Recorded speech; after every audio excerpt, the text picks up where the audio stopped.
Je m'appelle La Dame qui colle, je suis une artiste lilloise. On a surveillé un lieu, mais il y a un kangou qui est derrière et qui est là depuis 15 minutes, donc on ne sait pas trop s'il est là pour surveiller ou pas. On risque une amende surtout, parce que c'est, de la dégradation de biens publics. J'ai un projet qui s'appelle Les Gardiennes de rue que j'ai commencé en 2021, qui est une manière de lutter contre le harcèlement des femmes dans l'espace public. Donc c'est un projet qui interroge la question des violences faites aux femmes. En gros, je rencontre des femmes qui ont subi des violences elles-mêmes, qui viennent poser dans mon atelier et après je les dessine et je viens les coller dans la rue pour qu'elles deviennent des gardiennes, des sortes de vigiles qui viendraient surveiller ou témoigner des violences qu'on pourrait subir.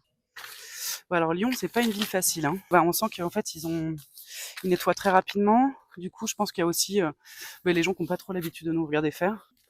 J'utilise de la colle à l'eau. Du coup, c'est une colle qui part à l'eau et c'est ça qui est pratique avec le collage, c'est que c'est pas pérenne. Si tu veux le nettoyer, en fait, ça se nettoie, quoi. Je vais pas dire la recette, hein.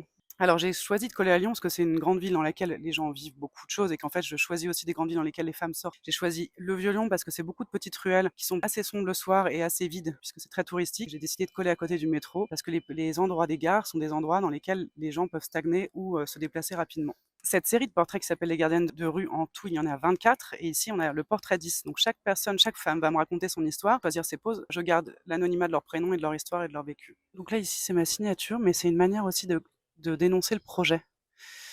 Tu vois, tu as les informations dessus, donc le format et le papier que j'utilise, mais tu as aussi la raison pour laquelle je fais ça, c'est pour renforcer la place des femmes.